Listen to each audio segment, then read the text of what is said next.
¿Conoces ese silencio específico que precede a un accidente de coche?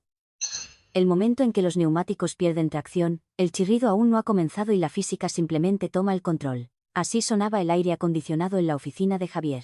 Era un viernes por la tarde, el tipo de viernes gris y sin vida en Madrid que te hace cuestionar cada elección de vida que no implicó mudarse a un cortijo en Asturias.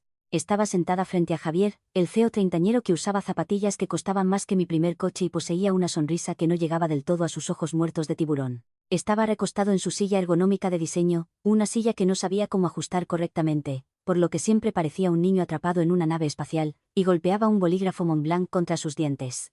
Clic, clic, clic, el sonido de una bomba de tiempo que no sabía que ya estaba en marcha. Margarita, comenzó, usando ese tono reservado para la eutanasia de mascotas familiares o para explicar las criptomonedas a los ancianos. Sabes, estamos pivotando. Nos estamos moviendo hacia una metodología más esbelta y ágil. Estamos recortando la grasa para que el músculo respire. Lo miré fijamente. Llevo en este juego el tiempo suficiente para saber cuándo me están engañando. Si te gustan las historias sobre sociópatas corporativos que reciben su merecido, hazme un favor y suscríbete. Quizás dale un me gusta. Ayuda a mantener las luces encendidas mientras navego por este circo absoluto. En fin, volvamos a la ejecución. La Junta y yo, bueno, principalmente yo porque soy quien dirige este barco. Hemos estado revisando el fondo de participación accionarial, continuó Javier, sus ojos se dirigieron al ficus de la esquina porque no podía mantener mi mirada. Y francamente, las opciones históricas, las que mi padre repartió como caramelos en su día, están atascando la tabla de capitalización. Son peso muerto, Marga, y aquí somos una familia. Las familias hacen sacrificios por el bien común. Familia, repetí, la palabra sabía a ácido de batería. Exacto. Sonrió, pensando que había aterrizado el avión. Así que, estamos reestructurando tus opciones de acciones, las de asesoramiento, se cancelan con efecto inmediato. Emitiremos nuevas concesiones al equipo de ingeniería. Los chicos que realmente construyen el futuro, ¿sabes? Pero bueno, te mantenemos en nómina durante el periodo de transición. No somos monstruos. Me empujó un documento. Era un aviso de una sola página de pérdida de participación accionarial. Estaba impreso en papel de alta calidad, diseñado para parecer oficial, para parecer definitivo. Miré el papel. Luego miré a Javier. Sudaba un poco justo en la línea del cabello donde sus implantes capilares libraban una batalla perdida contra la genética. Esperaba que yo llorara, gritara o arrojara el posavasos de diseño que estaba sobre su escritorio de madera reciclada. Estaba preparado para la rutina de la mujer mayor histérica. El discurso de te di los mejores años de mi vida. Él no sabía quién era yo. Vio a Margarita, la señora de gobernanza, la mujer que se sentaba al fondo de las reuniones tomando notas. La mujer que recordaba discretamente a la gente sobre la formación de cumplimiento y actualizaba el manual del empleado. Vio un elemento fijo como la fuente de agua o la impresora que siempre se atascaba en la bandeja 2. No vio a la arquitecta. No cogí el bolígrafo. No toqué el papel. Simplemente crucé las manos en mi regazo, colocando un pulgar sobre el otro, presionando hasta que la uña se puso blanca. ¿Es todo, Javier?, pregunté. Mi voz era firme, plana, el equivalente sonoro de una línea de monitor cardíaco. Parpadeó, confundido por la falta de drama. Ah, sí. Quiero decir, Recursos Humanos te enviará el paquete de compensación actualizado, sin la participación accionarial. Pero Marga, de verdad, gracias por ser comprensiva. Es solo negocio. ¿Solo negocio?, repetí. Me levanté. Mis rodillas chasquearon. Un sonido que pareció ensordecedor en la caja de cristal. Alisé la falda de mi traje de chaqueta gris carbón. Un traje que compré hace 10 años cuando su padre, Ricardo, me rogó que fuera a salvar su caótica pequeña startup de una auditoría de la CNMV. Miré alrededor de la oficina. Miré la pizarra cubierta de palabras de moda como sinergia, disrupción e hipercrecimiento. Miré la foto de Javier en un yate sosteniendo un magnum de champán, luciendo como el cartel publicitario de la confianza inmerecida. Volveré al trabajo entonces, dije. Salí. No di un portazo. Lo cerré suavemente con un clic que sonó como un cerrojo. Mientras regresaba a mi escritorio, un pequeño cubículo escondido cerca de la sala de servidores, lejos de las zonas de colaboración de planta abierta donde los veinteañeros lanzaban frisbees y bebían café cold brew, sentí una extraña sensación. No era tristeza. No era miedo. Era el frío sabor metálico de la claridad absoluta. Javier pensó que acababa de cortar una rama marchita. Pensó que había limpiado la tabla de capitalización para su gran y brillante adquisición. Pensó que era el hombre más inteligente de la sala porque hablaba más alto y usaba más acrónimos. No tenía idea de que acababa de intentar desahuciar al propietario. Me senté en mi escritorio. Desbloqueé mi ordenador. Abrí una carpeta etiquetada archivo no eliminar anidada dentro de otras 3 carpetas etiquetadas recibos IVA 2018. No iba a gritar. No iba a demandar. Todavía no. Iba a esperar porque Javier había olvidado la primera regla de gobernanza corporativa. Lee los estatutos. Lee las enmiendas. Lee la letra pequeña que su padre firmó cuando la empresa estaba a 3 días de la bancarrota y no podía pagar las nóminas. Quería jugar a la familia. Bien, podíamos jugar a la familia, podíamos jugar a la parte en que la matriarca les recuerda a los hijos mimados quién es exactamente el dueño de la casa. Miré la pantalla, la luz azul reflejándose en mis gafas. El cursor parpadeaba. Que empiecen los juegos, pensé. Y por primera vez en años, sonreí.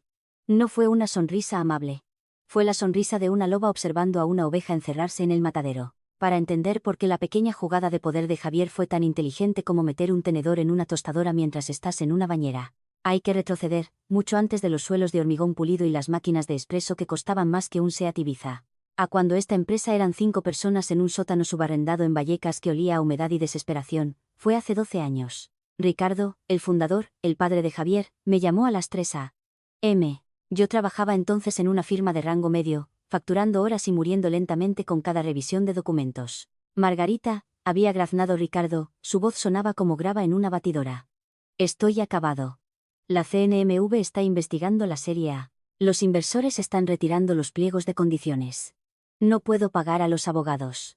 No puedo pagarte a ti. No puedo pagar a nadie. Debería haber colgado. Debería haberme vuelto a dormir y dejar que el sueño de Ricardo muriera la muerte que probablemente merecía. Pero Ricardo, él tenía esta energía caótica y magnética. Era un desastre, pero un desastre brillante. Voy para allá, dije.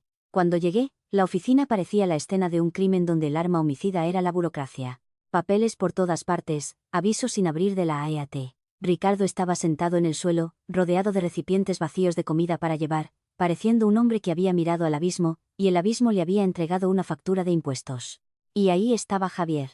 Tenía 22 años entonces, un becario. Estaba sentado en la esquina jugando Angry Birds en su teléfono, con auriculares enormes, completamente ajeno al hecho de que su herencia se estaba yendo por el desagüe. Me miró, asintió vagamente y volvió a lanzar pájaros digitales a cerdos digitales. Esa era la dinámica. Ricardo entraba en pánico. Javier ignoraba, y yo arreglaba. Durante 6 meses, no dormí. Vivía de café de máquina expendedora y pura rabia. Reconstruí su estructura corporativa desde cero. Estandaricé los contratos. Luché contra los auditores. Renegocié deudas con acreedores que amenazaban con romper rótulas. Fui la limpiadora de su desorden legal, quitando la mugre del libro de contabilidad hasta que brilló. Cuando el polvo se asentó, la empresa estaba salvada, pero no había dinero. Literalmente cero liquidez. Ricardo me sentó en una silla plegable. Margarita, no puedo pagar tus facturas. No tengo nada. Lo sé, Ricardo, dije. Estaba agotada. Mi pelo era un desastre. Llevaba la misma blusa que había usado durante 2 días, pero puedo darte esto, dijo. Deslizó un documento sobre la mesa. Era un acuerdo de asesoramiento convertible. Un monstruo de Frankenstein de contrato. Son acciones, explicó Ricardo, con los ojos inyectados en sangre. Acciones de asesoramiento, clase B. Pero aquí está la clave. Voy a incluir una cláusula. Una cláusula de lealtad. Si la empresa no paga dividendos durante 24 meses consecutivos o si la Junta no se reúne durante un año fiscal, estas acciones se convierten. ¿Convertir en qué?, pregunté, entrecerrando los ojos ante el lenguaje legal. Acciones con derecho a voto, susurró Ricardo. Acciones con superderecho a voto, una proporción de 10-1. Es una píldora venenosa, Margarita. Si alguna vez pierdo el control o si los buitres empiezan a rondar y dejan de pagarnos, esto se activa. Tú te conviertes en el mecanismo de seguridad. Miré a Javier en la esquina, todavía inútil, todavía jugando. Luego miré a Ricardo, que confiaba en mí para ser la guardiana de las llaves. ¿Por qué yo?, pregunté. Porque eres la única que realmente lee la documentación, dijo Ricardo. Lo firmé. Él lo firmó. Lo notaríamos allí mismo con un sello que guardaba en mi bolso. Lo archivé. No en el repositorio digital principal. Ricardo era paranoico con los hackers entonces, sino en los archivos físicos centrales y una copia personal en mi caja fuerte ignífuga en casa. Pasaron los años. La empresa creció. Ricardo envejeció y se cansó. Se retiró a un puesto de presidente emérito, lo que básicamente significaba que jugaba al golf y fingía no darse cuenta de que su hijo estaba convirtiendo la empresa en una sede de startup de bros. Javier asumió el cargo de CEO. Javier, que nunca leía nada más largo que un tuit. Javier, que me trataba como un mueble de oficina. Javier, que vio especialista en gobernanza en mi puerta y asumió que significaba secretaria glorificada. No sabía nada de la cláusula. Nunca investigó los archivos históricos previos a la Serie B. Solo le importaban las brillantes nuevas métricas de valoración, pero el reloj había estado corriendo. Condición 1, dividendos impagados. La empresa nunca había pagado un dividendo. Reinvirtieron todo en growth hacking y en la cuenta de gastos de Javier. Eso fueron 12 años de impago. Hecho. Condición 2, inactividad de la Junta. Javier odiaba las reuniones de la Junta. Pensaba que ahogaban la innovación. Había reemplazado las reuniones formales de la Junta con retiros de estrategia en Sierra Nevada e Ibiza. Legalmente, eso no contaba. No había habido una reunión de la Junta con quórum certificado y actas registradas en 3 años. Hecho. La conversión se había producido en silencio, automáticamente, hace 3 años. Según el trozo de papel que reposaba en mi caja fuerte, el papel amarilleando ligeramente con la edad, el papel manchado con una sola gota de café de una noche de 2012. No solo tenía opciones de acciones. Poseía el 52,4% del poder de voto de toda la empresa. Y Javier andaba pavoneándose como un gallo, sin saber que el zorro ya dormía en el gallinero, con la escritura de la granja. La niebla de la lealtad se había disipado hacía mucho tiempo para mí. Ahora solo veía objetivos. La invisibilidad es un proceso lento. No ocurre de la noche a la mañana. Es como la erosión. Primero, dejan de invitarte a los almuerzos de estrategia. Luego, te caes de los hilos de correo electrónico para los proyectos de alto nivel. Luego, mueven tu escritorio. 6 meses antes de que Javier me llamara a su oficina para cancelar mis opciones, me trasladaron. Solía estar al lado de la suite ejecutiva, una ubicación estratégica. Podía escuchar el zumbido de las decisiones que se tomaban. Luego, un lunes por la mañana, llegué y encontré mis cajas embaladas. Estamos creando una zona de bienestar para los desarrolladores, me dijo la jefa de oficina, una chica de 22 años llamada Carla, que se comunicaba principalmente con emojis. Así que te trasladamos al anexo. Es más tranquilo, mejor para lo que sea que hagas. El anexo era un cuarto de almacenamiento glorificado cerca de los servidores. Hacía frío. Zumbaba con el sonido de los ventiladores enfriando terabytes de datos. Era donde ponían las cosas que no querían mirar, sillas rotas, pancartas promocionales obsoletas, y a mí. Me convertí en un fantasma. Caminaba por el pasillo para buscar café. La buena cafetera estaba en la cocina principal, pero a mí me habían desterrado extraoficialmente a la cafetera de cápsulas del sótano, y la gente me miraba a través de mí. Los nuevos empleados ni siquiera sabían mi nombre. Una tarde, un chico llamado Carlos, porque claro que se llamaba Carlos, me detuvo cerca del ascensor. Llevaba un chaleco sobre una camiseta y un monopatín. Era el nuevo vicepresidente de evangelización de marca. Oye, dijo, chasqueando los dedos. Tú eres de recursos humanos, ¿verdad? El inodoro del 4.º piso está atascado. Alguien intentó tirar una ensalada. Lo miré fijamente. Llevaba una blusa de seda y un archivador que contenía los intrincados detalles de nuestro nexo fiscal en España. Soy de gobernanza, Carlos, dije, con voz gélida. Claro. Gobernanza, recursos humanos, operaciones. Lo mismo. Se rió, ya mirando su teléfono. Solo consigue un desatascador. Sí, huele a fracaso ahí dentro. Se fue. No fui a buscar un desatascador.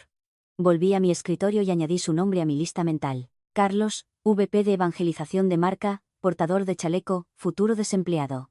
Pero la invisibilidad tenía una ventaja. Cuando la gente piensa que eres un mueble, hablan delante de ti. Dejan cosas en la impresora. Olvidan que tienes acceso a las unidades compartidas porque asumen que no sabes cómo usar un ordenador. Así es como vi los números. Javier se estaba preparando para la venta. La gran salida. Circulaban rumores sobre una adquisición de 400 millones de euros por parte de un conglomerado masivo, Global Holding S.A. No es su nombre real, pero lo suficientemente cerca como para obtener esa valoración. Nuestro EBITDA necesitaba parecer estelar. Pero no era estelar. Era mediocre. Así que Javier estaba siendo creativo. Observé cómo los archivos se actualizaban en tiempo real en el servidor. Vi las hojas de cálculo de EBITDA ajustado. Estaban moviendo los gastos operativos a gastos de capital para inflar artificialmente las ganancias. Estaban contando los ingresos proyectados como ingresos reconocidos. Era un fraude chapucero clásico. El tipo de cosas que funciona durante un trimestre hasta que los auditores realmente abren el capó. Me senté en mi esquina fría junto a los servidores, envuelta en una bufanda de cachemira, observando cómo crecía el rastro digital de mentiras. Te estás volviendo descuidado, Javier, susurré a la pantalla. Estaba recortando gastos en cumplimiento. Estaba ignorando las regulaciones del RGPD. Se estaba saltando las aprobaciones de la Junta para los gastos importantes. Aprobaciones que técnicamente necesitaban mi firma, aunque él pensaba que no necesitaba el permiso de nadie. Cada día, guardaba una copia, cada factura alterada, cada hilo de correo electrónico sospechoso donde le decía al CFO que hiciera que los números cuadraran o encontraré a alguien que pueda. El costo de mi invisibilidad era alto. Mi orgullo estaba herido. Mi identidad profesional fue borrada. Para estas personas, yo era la loca del sótano. Pero el retorno de la inversión iba a ser astronómico. Mientras ellos jugaban al futbolín y tomaban café de especialidad arriba, planeando cómo gastar sus millones, yo estaba construyendo un dossier. Estaba construyendo un ataúd, clavo a clavo, documento a documento. Pensaron que yo era obsoleta. No se dieron cuenta de que, en una empresa construida sobre humo y espejos, la persona que sostiene la linterna es la más peligrosa del mundo. Miré la hora. 5:30 p.m. La oficina se estaba animando. Viernes de cervezas. Podía escuchar la música retumbando a través del suelo. Empaqué mi bolso. Cogí mi disco duro. Salí pasando por la recepción. Carla saludó sin mirar. Que tengas un buen fin de semana, gorjeó. Lo tendré, dije, y lo decía en serio porque este fin de semana iba a abrir la caja fuerte. Mi apartamento en el barrio de Salamanca es la antítesis de la oficina de la startup. Es tranquilo. Huele a cera y a papel viejo. No hay puffs. No hay letreros de neón que me animen a esforzarme más. Solo hay orden. Ese viernes por la noche, después de que Javier me despidiera del fondo de participación accionarial, no bebí vino, no lloré en una tarrina de helado. Preparé una tetera de té negro muy fuerte, me puse las gafas de lectura, me arrodillé ante la caja fuerte en el suelo de mi armario. El dial giró con un clic pesado y satisfactorio. Izquierda a 32, derecha a 18, izquierda a 04. La puerta se abrió. Dentro, apilados ordenadamente junto a mi certificado de nacimiento y las joyas de mi abuela, estaba el expediente. El expediente. Lo llevé a la mesa de mi comedor, extendiendo los documentos bajo la cálida luz de la lámpara de araña. Era como visitar a viejos amigos, amigos que estaban armados y eran peligrosos. Pasé por alto los papeles de constitución estándar y fui directamente al acuerdo de accionistas enmendado y reformulado fechado 12 años atrás. El papel estaba ligeramente amarillento. La firma de Ricardo era un garabato frenético en tinta azul. Mi firma era pequeña, precisa en negro. Pasé a la página 14, cláusula 7.2. Recorrí con el dedo el texto, recitándolo como una oración que había memorizado hace una década. En el caso de que, la compañía no declare y pague dividendos sobre cualquier clase de acciones durante un periodo de 24 meses consecutivos o SADE, la junta directiva no celebre una reunión con quórum certificado durante un periodo de 12 meses consecutivos.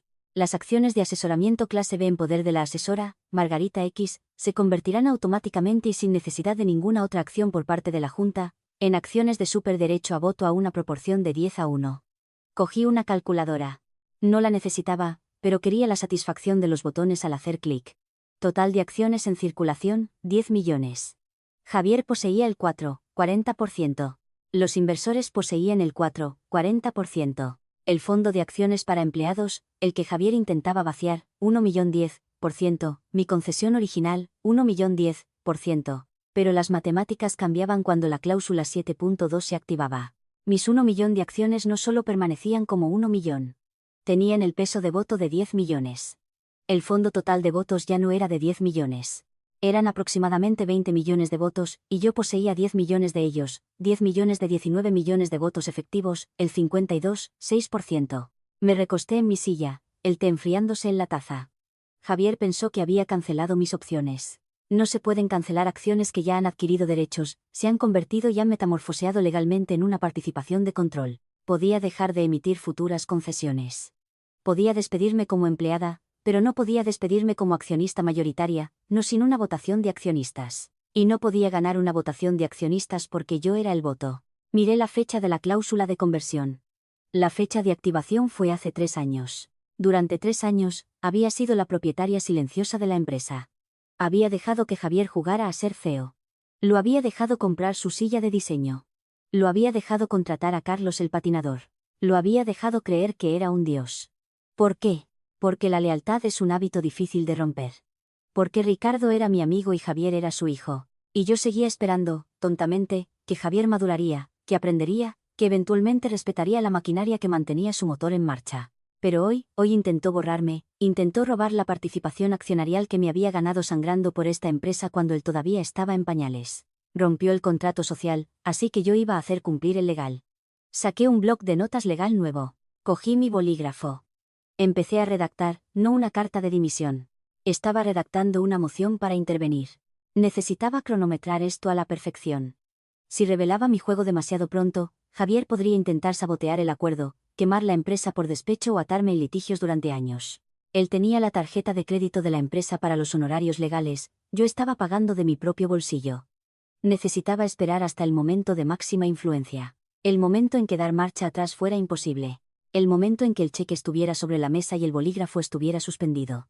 Miré el calendario en mi pared. La firma de la adquisición estaba programada para el próximo jueves. 6 días. 6 días para interpretar el papel de la empleada derrotada y complaciente. 6 días para dejar que Javier cavara su tumba un poco más profundo.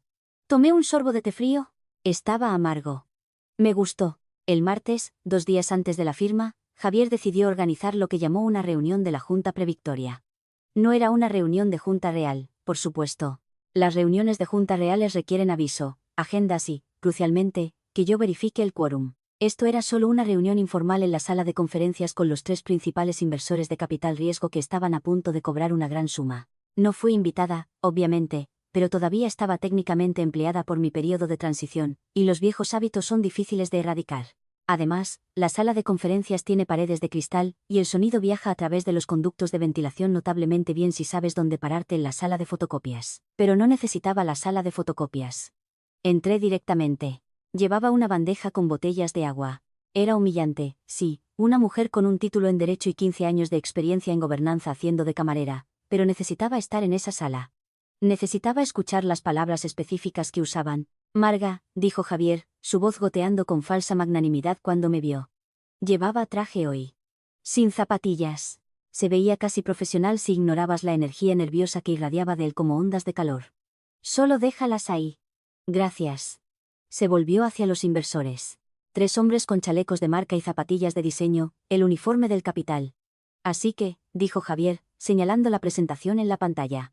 La tabla de capitalización está limpia. Hemos eliminado los problemas históricos. El fondo de opciones está optimizado para la adquisición. Global Holding S.A. está lista para transferir los fondos el jueves por la mañana. ¿Y las acciones del fundador? Preguntó uno de los VC, un tipo llamado Bruno. Papá Ricardo está de acuerdo, dijo Javier, agitando una mano despectivamente. Está en la Costa del Sol. Solo quiere el cheque. Ya no está involucrado en las operaciones. Tengo su poder. Como sí, pensé mientras dejaba una botella de agua. Ricardo nunca da poderes.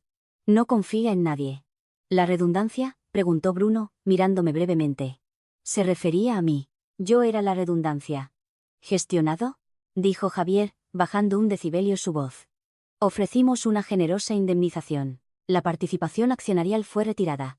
No es un problema. Retirada como un viejo caballo de carreras al que dispararon detrás del granero. Acomodé las botellas perfectamente rectas. Revisé los posavasos. Era invisible. Excelente, dijo Bruno, recostándose. Porque el equipo legal de Global Holding S. es brutal. Si encuentran un solo pelo en la sopa, renegociarán el acuerdo. Bajarán la valoración en un 20% solo por diversión. No hay pelos, insistió Javier, golpeando la mano sobre la mesa de caoba. Llevamos una gestión estricta. Somos transparentes. Estamos listos. Cogió una botella de agua con gas, la que yo acababa de colocar allí. La levantó. Por la meta, dijo Javier. Por el evento de liquidez, corearon los VC. Chocaron sus botellas de plástico. Me quedé junto a la puerta sosteniendo la bandeja vacía, mi cara era una máscara de servidumbre cortés. Por dentro, mi cerebro gritaba, están brindando por un crimen. Están celebrando un atraco donde el coche de huida no tiene motor. Javier me miró por un segundo, solo un segundo. Vi un destello de culpa o quizás era miedo, tal vez se dio cuenta en lo más profundo de su cerebro de lagarto de que era demasiado fácil, que me había ido demasiado tranquila. Puedes irte, Margarita, dijo. Que disfruten de la reunión, caballeros, dije. Salí. Mientras regresaba al anexo, sentí una vibración en mi bolsillo. Era un mensaje de Ricardo.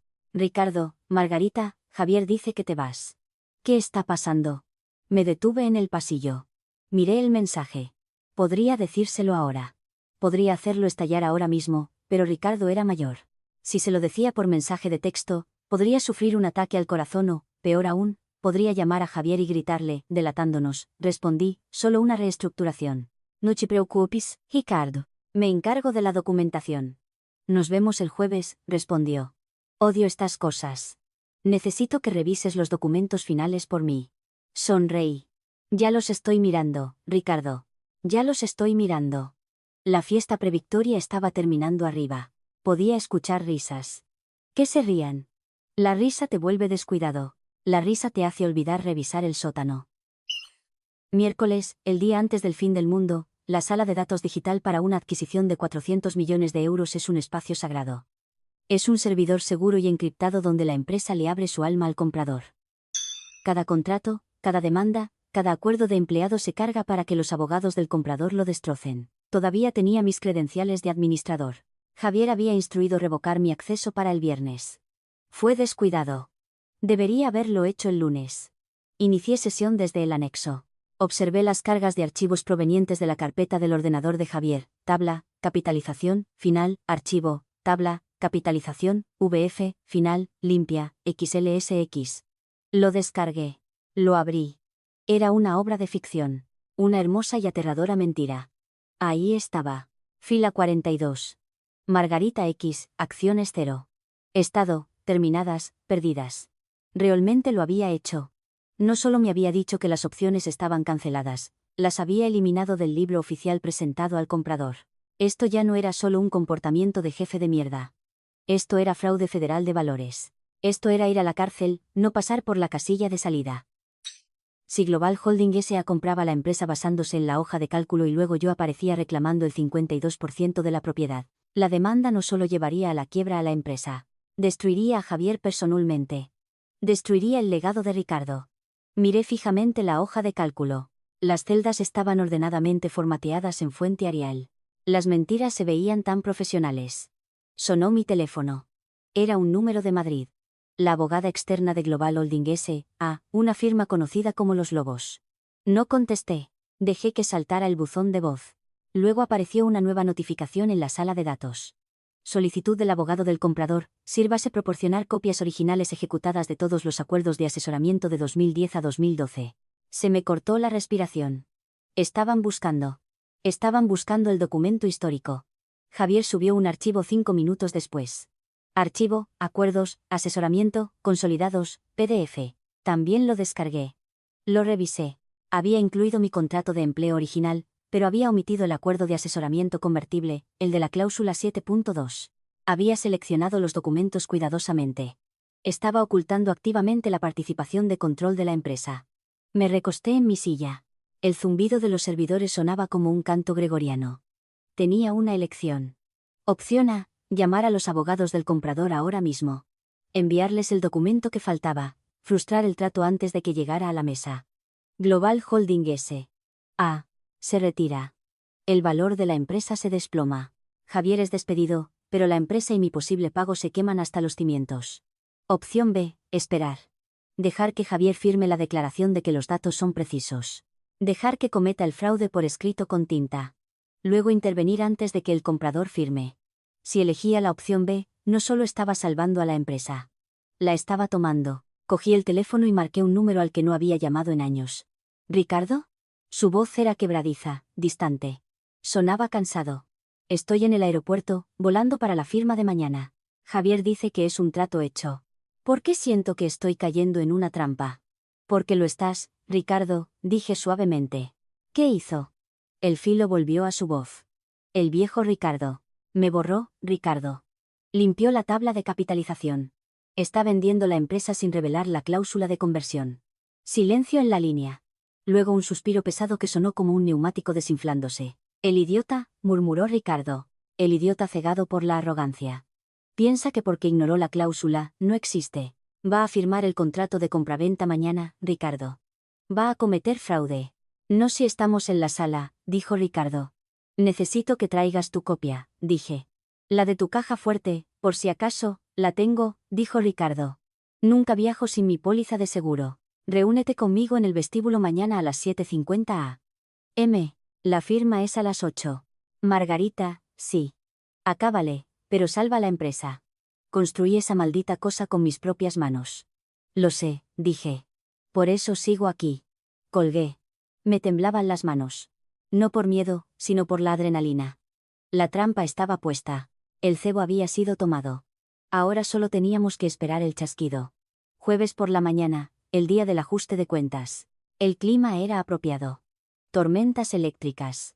El cielo sobre Madrid era del color de una ciruela magullada. Me puse mi mejor traje, un traje de chaqueta azul marino que costaba el alquiler de un mes. Hoy no era la señora de gobernanza. No era el fantasma del anexo. Era la accionista mayoritaria. Ricardo entró por las puertas giratorias a las 7:50 am. En punto. Parecía más viejo que la última vez que lo había visto. Caminaba con un bastón y su traje le quedaba un poco holgado, pero sus ojos seguían siendo agudos. Eran los ojos de un hombre que había mirado de frente a la bancarrota y había ganado. Margarita, asintió. No hubo abrazo. No éramos de abrazos. Éramos compañeros de guerra. Ricardo, asentí de vuelta. ¿Tienes el expediente? Se dio una palmada en un maletín de cuero gastado. Aquí mismo. Subimos en el ascensor, el silencio era pesado. ¿Sabe que vengo contigo?, preguntó Ricardo. Cree que solo estás aquí para la foto, dije. Cree que estoy recogiendo mis cosas. Nunca entendió la diferencia entre precio y valor. Ricardo gruñó. El ascensor sonó en el último piso. Las puertas de cristal se abrieron. La oficina se había transformado. Flores frescas por todas partes, un servicio de catering que podía alimentar a un pequeño ejército. Champán con hielo. Javier estaba de pie en el centro de la habitación, ajustándose la corbata en el reflejo de una ventana. Cuando vio a Ricardo, puso una sonrisa. Papá, lo lograste. Se apresuró, ignorando el bastón, ignorando la rigidez en el andar de Ricardo. Gran día, el día más grande. Luego me vio de pie detrás de Ricardo. Su sonrisa vaciló. Margarita, pensé que hoy estabas vaciando el anexo. Lo estoy, dije con calma. Solo quería despedirme de tu padre. Javier revisó su Rolex. Bien, pues hazlo rápido. El equipo de Global Holding S.A. llega en 10 minutos. Necesitamos que la sala esté despejada de elementos no esenciales. ¿No esenciales? Ricardo apretó más su bastón. Vi sus nudillos ponerse blancos. Miró a su hijo. Este chico que había criado. Este chico al que le había entregado una empresa, y vio el vacío. Javier, dijo Ricardo, con voz baja. ¿Revisaste la tabla de capitalización con Margarita? Papá, para. Javier puso los ojos en blanco. Está todo gestionado. El abogado dio el visto bueno. Deja de microgestionar. Este es mi acuerdo. Yo construí este valor. Puliste el valor, corrigió Ricardo. No construiste los cimientos. Lo que sea, Javier agitó una mano. Solo siéntate en la sala de conferencias. No digas nada raro a los compradores, ¿vale? Déjame hablar a mí. Nos dio la espalda. Le dio la espalda a su padre. Caminó hacia la sala de conferencias donde los abogados estaban preparándose. Ricardo me miró, con una profunda tristeza. No está listo, susurró Ricardo. No, dije. No lo está. Haz lo que tengas que hacer, dijo Ricardo. ¿Estás seguro?, pregunté. Es tu hijo. Lo es, dijo Ricardo. Pero la empresa es el trabajo de mi vida, y él está a punto de perjurar y destruirla. Caminamos hacia la sala de conferencias. El equipo de Global Holding S.A. entraba por la otra entrada.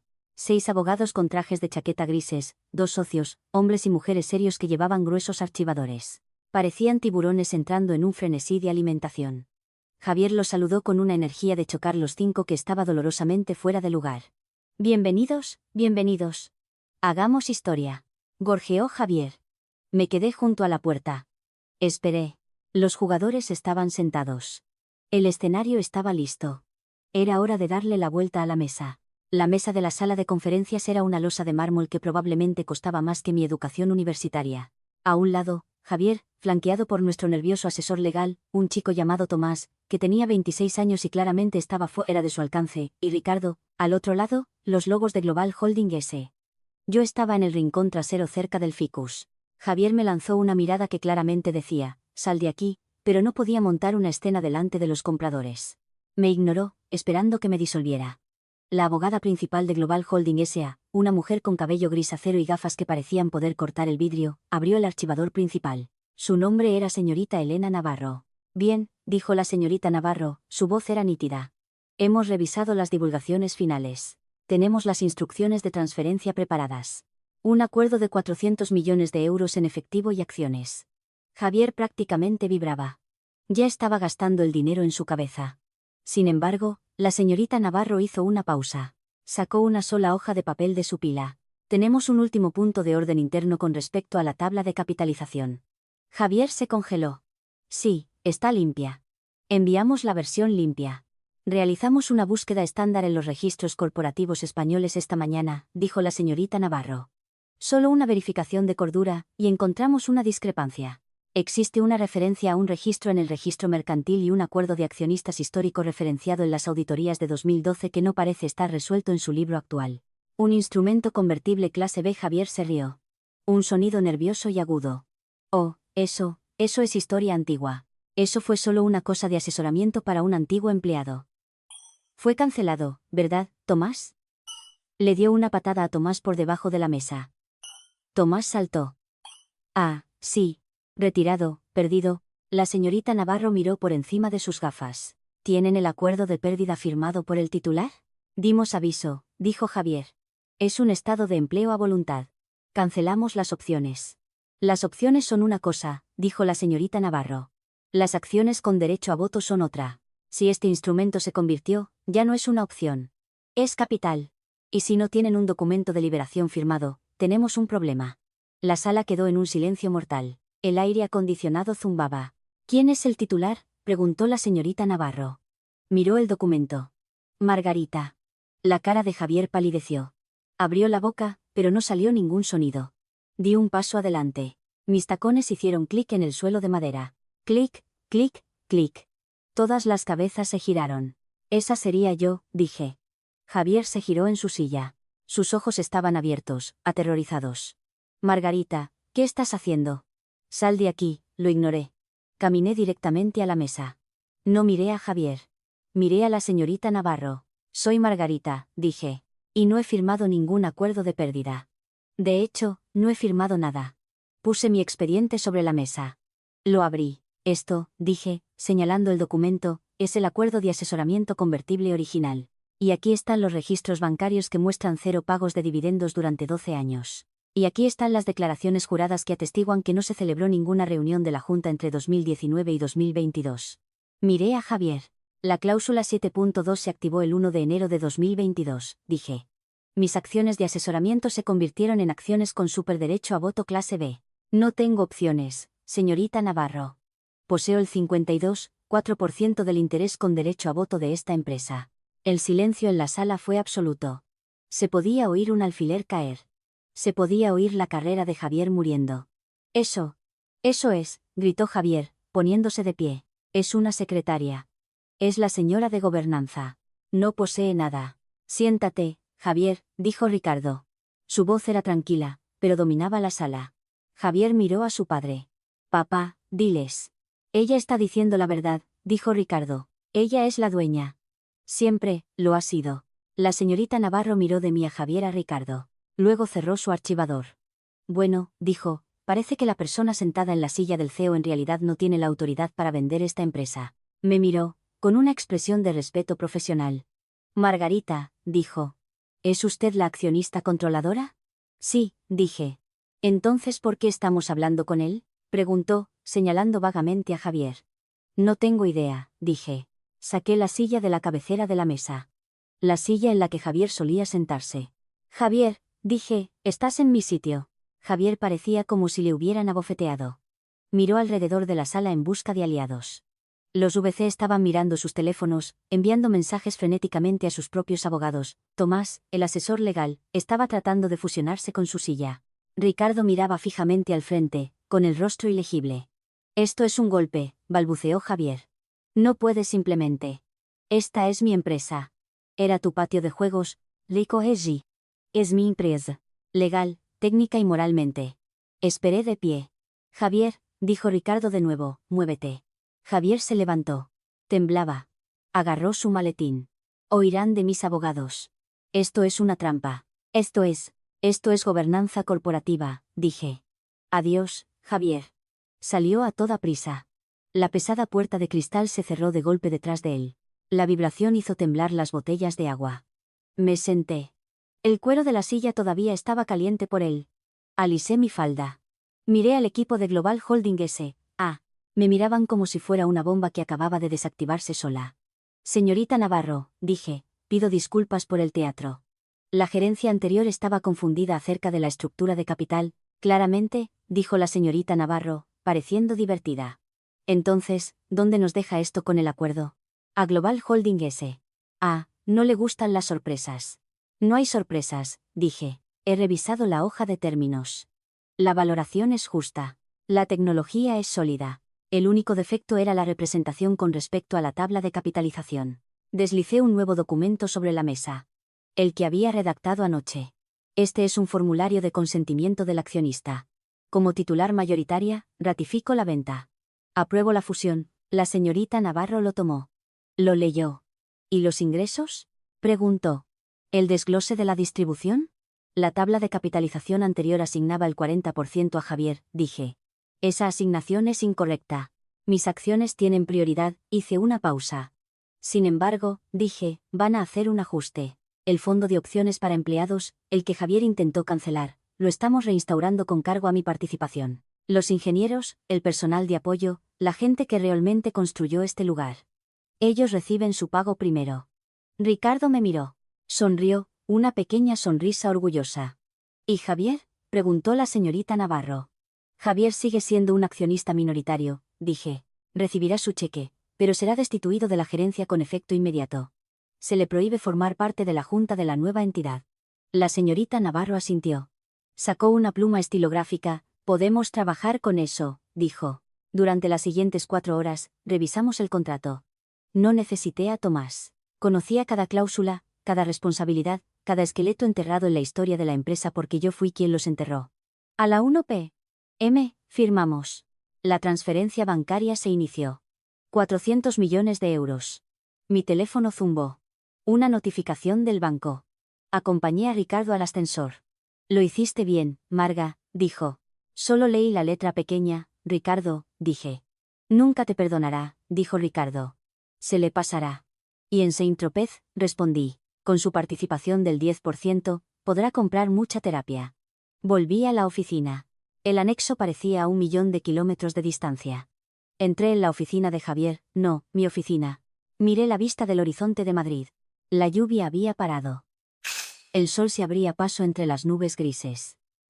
Vi el aviso de pérdida de participación accionarial todavía sobre el escritorio donde Javier lo había dejado el viernes. Lo cogí, caminé hacia la destructora de papel.